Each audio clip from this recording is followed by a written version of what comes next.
The following program is an original production of WYCC PBS Chicago.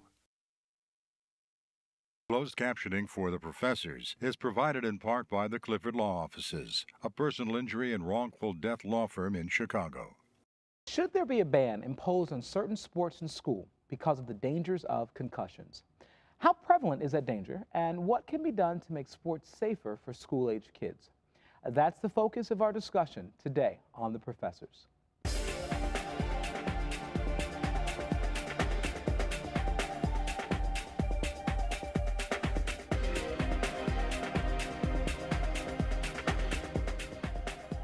Joining us today to talk about the dangers of concussions in high school and college sports are Nick Panamitros, attorney and professor at Kennedy King, UIC, and Harper College; Rashid Carter, professor at Harold Washington College; Laroma White, attorney and professor at Kennedy King College; and Dr. Holly Benjamin, University of Chicago team physician and associate professor of pediatric and orthopedic surgery at the University of Chicago. Welcome, everyone. Thank you. Thank you. So there are about 400,000 school-age concussions, kids that suffer concussions at the school age. This is a very important topic, a very controversial topic, and a very timely topic right now. Dr. Benjamin, you work in this every day. What are you seeing in terms of kids coming in with concussions? Why are they having them? How prevalent is it? Please tell us more about what's going on. Well, I think even in the last couple of years, we've seen the increased awareness of and just education getting out in the community about concussion. I think Illinois passing a law for concussion has really doubled and tripled the numbers of patients coming in and of all different ages. And it's raised our concern really also about the severity of the concussions that we see, the length of time it takes to get better. And actually one thing I've come to appreciate is that it isn't just about sport. These kids are actually having serious problems with school performance as well as a result of these head injuries. So legally, Attorney White, you think about this question, because people fundamentally will say, well, when it comes to adults, and maybe we're dealing with college students and even at some level in the pros, but don't they know they're signing up for dangerous sports, right? And I know, for instance, in the NFL, they have a lawsuit right now about concussions. But what legal ground do people have to stand on when it comes to this notion of concussions? Is that something that really can be litigated? Do people have a leg to stand on, or is it really sort of an issue of sort of the risk of playing these particular sports? I think with the currently filed cases with the NFL, that there's definitely we're going to see more litigation in that area. However, I would impress upon parents of high school and college students to make sure that they consult with an attorney or with a legal professional when they have to sign a waiver or any legal document that's going to where they're going to be waiving their rights. See, I'm sorry, that sounds so, I mean, that just amazes me that as a parent you would do that. I mean, I played football in high school, and Rashid and I talked about this. He played in high school as well. And I can imagine my parents having to sign or getting some sort of legal consultation before I played football. It was just sort of part of the culture. I remember having times where I, hit somebody really hard and kind of walking around with stars for a little bit, and then you go and you get it together and you go play again. But obviously that's changing, and so you're suggesting that before students play, parents ought to be literally seeking legal counsel before this, is what you're saying. Anytime a parent or anyone has to sign a legal document, and it is a contract, and today more than ever, with the injuries that are being sustained and the concussions that you're seeing going into emergency rooms, most definitely parents should at least consult with an attorney to review any legal document that they sign. And as you were saying, it's part of the culture. Yes, it's part of the culture because everybody looks forward to football. Oh, yeah. It's a violent sport. It is. And there's liability. Yeah. So most definitely we need to look at, the legal effects of any contracts that have been signed. But besides the legal aspect, how about consultation with medical personnel? Find out what can possibly happen. It's very seldom people go on the internet and look things up, but how often will they speak with a doctor before something happens? So I think legal consultation as well as medical consultation before your child plays one of these sports. You know, there are 3 million kids in America under the age of 14 that play tackle football, okay? And I remember I started playing tackle football, I think I was 11, or 10 or 11. And, you know, this whole issue of concussions, if you think about it, is really, I think, new in a lot of ways, gaining a lot of political steam. There are a couple states that have passed legislation. I know that you've worked on some legislation for Illinois about this, and I want to hear about that in a second. But still, from what I understand, the vast majority have not. So there are about 10 states that have passed some serious level of concussion safety 46. laws. 46 now? 46 states now have passed concussion laws. Okay. Very similar to the hallmark law that was the Zachary Leisted law passed in Washington. Right, in Washington. But how significant are these? Because from what I understand, that many of these are, they're sort of guidelines, if you will, but there's not a lot of teeth in a lot of this legislation.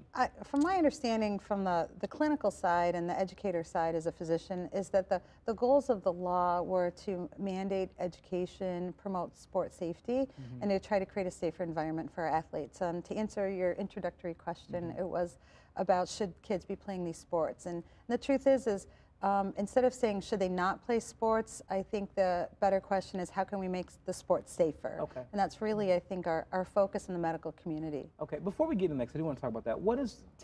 Tell me what is the crux of the legislation that you worked on with Illinois? What is it about? The key point, I think, is that first of all, it used to be sort of a badge of honor if you were a team physician and you could get an athlete pulled out of the game, a football player, but get him back in that game the same day and keep playing and clear him, you know, then you were a good team doctor. And now there's two important parts. The first one is no one can return the same day if they're pulled out, if they're suspected of having a concussion. Number two is anyone suspected of having a concussion or head injury has to be cleared by a healthcare professional prior to returning to sport.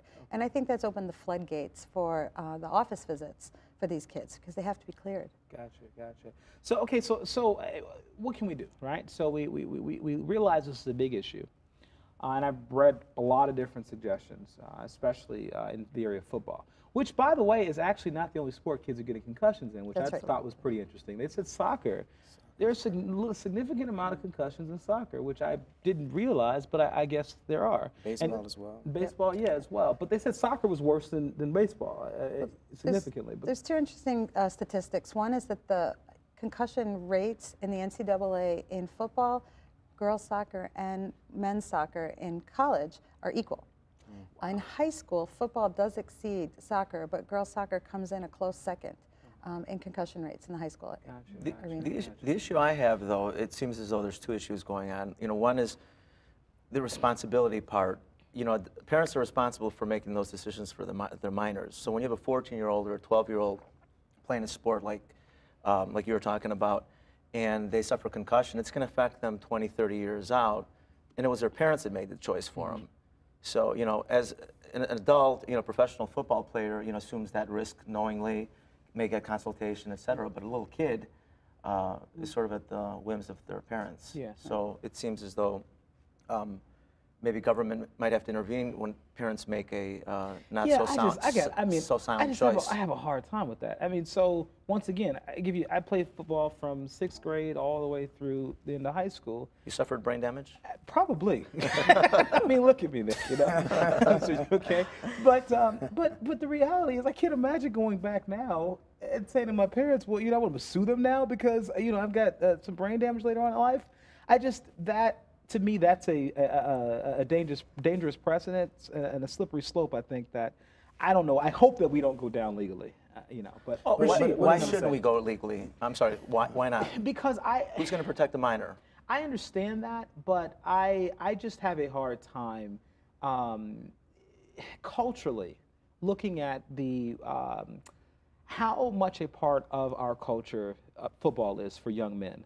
And then suggesting that every parent that puts their kids in Pee Wee League football, Pop Warner, is now potentially going to be sued by their kids when they get to be adults. That's a real. I have a hard time I never said to sue them, but have more focus. So I think that this is just a reaction against some of the abuses of the free market, if you will, right? Because all of this this critical mass of information and consciousness and the legislation that's been designed is really a pushback against what we've seen in the NFL. I mean, that's really where this thing has started. That's where a lot of the attention has been given.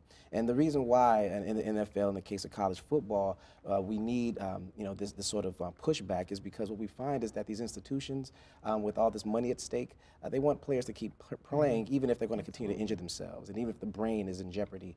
You see athletes go back into the game. You see, and then of course athletes, if you're a kid and you've been looking at this dream all of your life to be a major college football star, an NFL player, then you're not going to very easily make a good decision about, in the moment, looking after your health or well-being, right?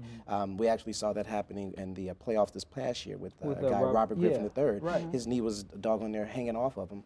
And the coach said, go play. And even without being prompted by the coach, he said, I'm going to go play, coach. And so we need these counterbalancing influences in order to create some type of consciousness about making better decisions.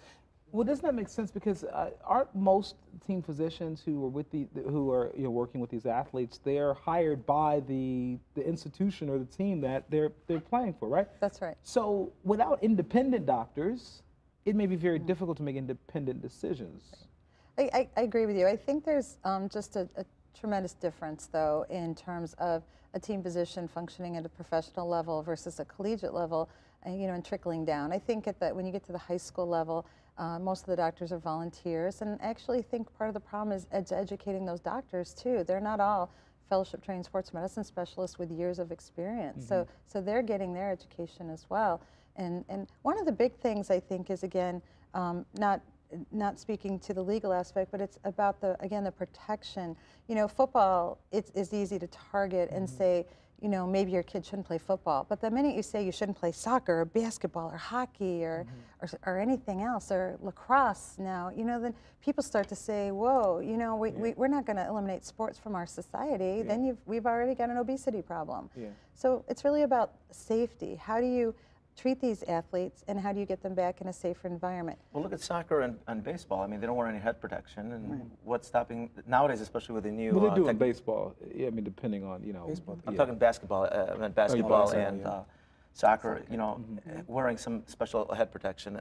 The new materials now are very light and comfortable. So why not implement that, and that would reduce a lot of well, here's concussions. Speaking of solutions, I think this is an interesting one I read about, that at Virginia Tech, they now have sensors in the helmets of some of the players. I'm sure you know about this as well, to, I think, gauge whether the trauma that they've experienced is significant, et cetera. They're also, at Stanford, they're experimenting with cameras to do sort of some high speed, or actually slow down the speed of the game and study whether what's actually happening in the collisions. But is that the answer? Is it that we then look at, just do the helmets need to change? I've also read that in football that they were talking about changing face guards to make them, for whatever reason, so they would softer, so they wouldn't people wouldn't hit each other as hard. I don't understand transfer energy differently. But it's also about the number of collisions, right? So I know there was a study about, and I'll leave it to the professionals on this point, but I know that there's a tipping point where there can be a certain amount of collisions in a particular time frame, and the brain can recover. And if you then continue to have collisions within that time frame, you can start to affect the brain in an adverse way. So it's all about curtailing practices, or maybe having non-contact drills. It's about, again, creating an environment where we optimize the amount of safety that we nurture our athletes within. And so I don't think it's necessarily one methodology or another. It's really a menu of options that we need to secure. And again, this is also about the class issues are important here, because if we're talking about consulting doctors and getting lawyers and physicians, that takes resources, right? And so what do we tell folks in communities who just don't have those resources? How do we create a safe environment for young people to be able to endeavor upon these activities that we want them to without those resources? So I mean, again, creating consciousness is the key, and I think being more responsible about how we tell young people how to treat these engagements is important. Well, you want to reduce the amount of concussions and mitigate the type of concussions that people have. You're never going to eliminate them completely. There can always be something, but just get it down as low as you can. And I believe schools require a consent form from parents. I believe that they require medical, That's true. a physical form, inoculations, proof of inoculations. So those things are all important, and they're provided, and medical treatment is available for that, I think, for free in a lot of situations. But I have a question as to how effective, do you know how effective this new equipment has been? So no, I don't. But I also know that much of this is all brand new, really, in a lot of ways. And so, like even as they're studying CTE, right? Most of the cases that they have are on dead people. And they don't, from what I understand, they really haven't figured out how to research people who are alive yet to see if their brains have suffered this trauma. So the issue is, I don't know that we have a lot of a body of research right now that is showing the effectiveness of a bunch of these activities, just because all this is so new. But you were going to hop in on this as well. Yeah, I think we're living through the learning process and the educational process, and you know, there's so much more in the pipeline that we're going to learn. I think the two, if you want to focus on the youth athlete, which I think is most of our tugs at our parental heartstrings to be the most protective for, is two important studies came out. One was showed that a 10-year-old Pop Warner football player, if they use incorrect technique and do a headbutt or a spear, can generate the same force as a Division I football player in college. So that, you know, is it the little minor bumps, or is it that one major bump that really does the significant damage? Two was they really looked at the number of collisions in Pop Warner football, and the average football player will do somewhere between 1,000 and 1,500 hits per season. So if you bang your child's head, you know, 1,000 times from 6th grade through high school, that's 6,000 to 10,000 hits. Wow. So is that going to be the problem with the CTE, the chronic traumatic encephalopathy? See, this is, you know, just don't know. One of my favorite plays is Henrik Ibsen's. It's called An Enemy of the People. And it's this wonderful story of this doctor who finds out that these springs are polluted in this town. And the town actually lives and breathes economically off the springs. So the doctor thinks that he's going to tell everyone something they want to hear by saying, hey, the springs are polluted, so we want to stop people from getting in there. And literally, he becomes the enemy of the town, and the play is all about how basically people don't want to hear the truth. When I think about this, what we're talking about is revolutionary. We are changing the culture of an American pastime. And you talk about curtailing practices, Rashid. I cannot imagine when I was 16, 17 years old playing football on those hot summer days saying, hey, wait a second, listen, you know, we can't do this drill because, et cetera, you know, et cetera.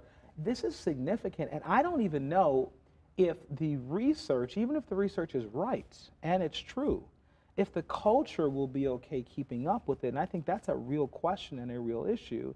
How will people, sports professionals, really take this information? The culture's changing.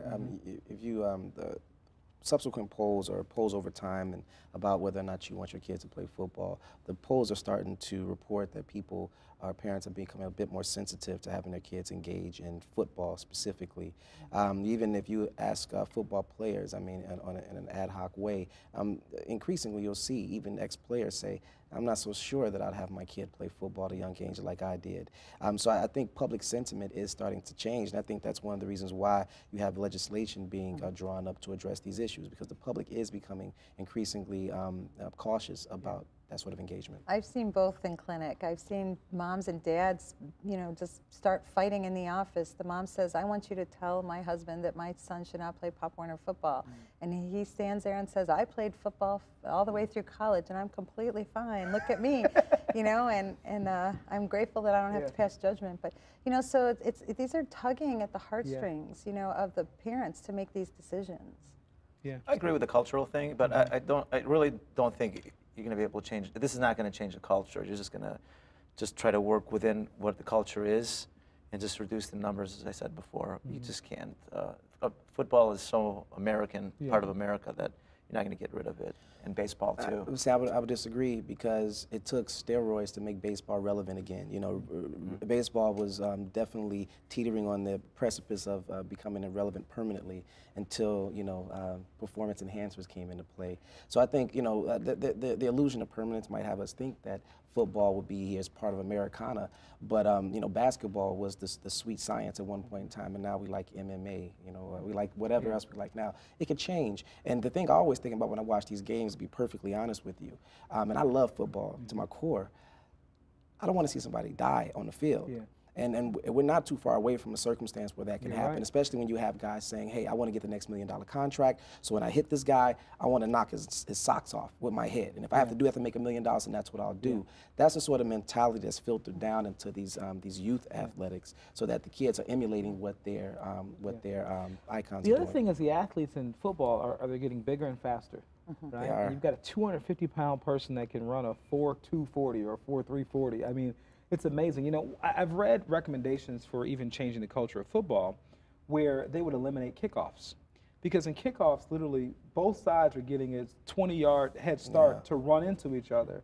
And they find that, especially because you're running, you've got people flying from this way, people flying from that way, this way, whatever, it tends to be very dangerous. They also have talked about this mouth guard issue, and I know that we had talked about this a little bit before the show, whether mouth guards, and I think you guys were saying that mouthpieces may not be significant, but I know that I've read about just the injuries that happen to our jaws and that sort of thing that would potentially be mitigated by mouth guards. You're a dentist. Why don't you tell us a little bit about that issue? Well, you know, usually when you have trauma to the head, you have trauma to the facial bones, and you may have trauma to the temporomandibular joint, the TMJ, causing TMD dysfunction. And what the mouth guard does is basically sort of acts as a stabilizer, keeps teeth from getting knocked out, also perhaps holds the jaw in position so you don't get a mandibular whiplash, because a TMD type syndrome is neuromuscular, and people will suffer headaches later on, inabilities to talk, eat, and so they provide a very good function there.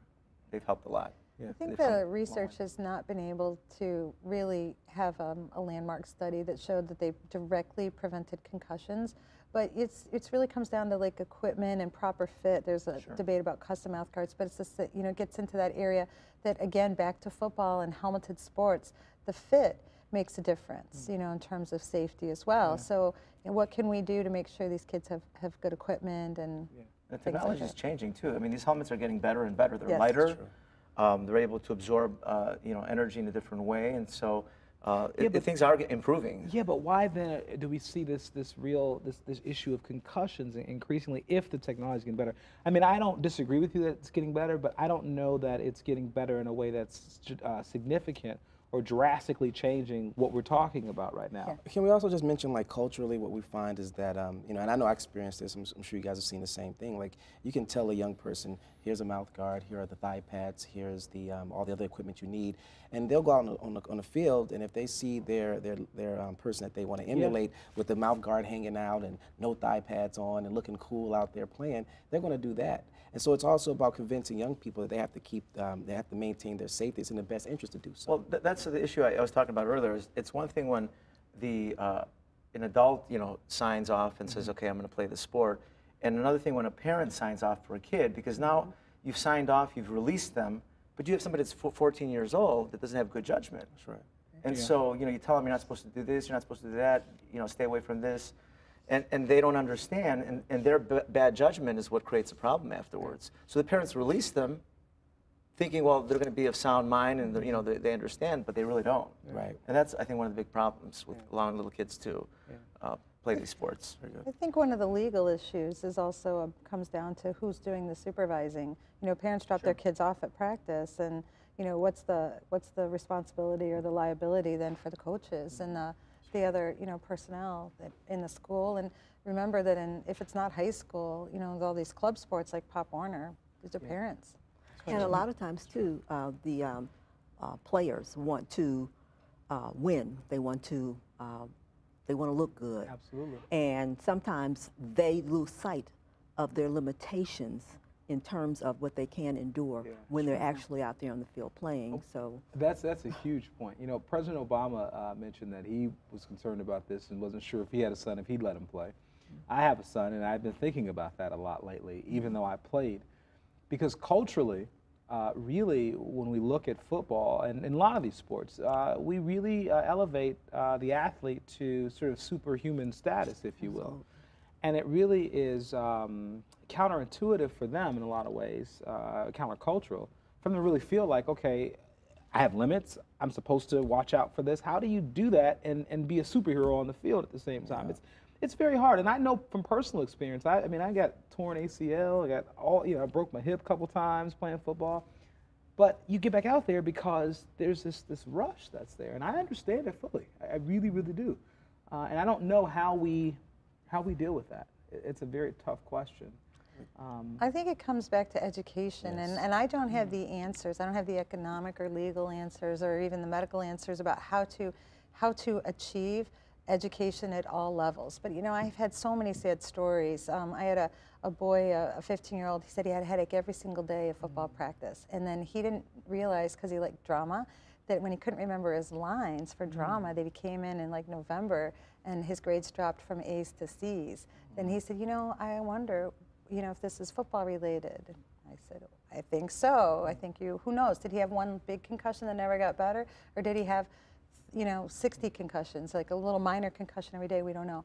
But those stories are so sad, and kids just the kids don't know. So I think it's important to mention, because I do think that what Pop Warner football has done is going to be huge for us in an educational opportunity. They are limiting the number of contact hits that can be done in practice. Right. So I think we will, in the next couple of years, have the opportunity to see at that younger level if it affects the game of football, because they are going to be very limited in the amount of contact that they can do short of games. And on a college and high school level, I think education is also the key, because the thing we can't forget is that coaches are teachers.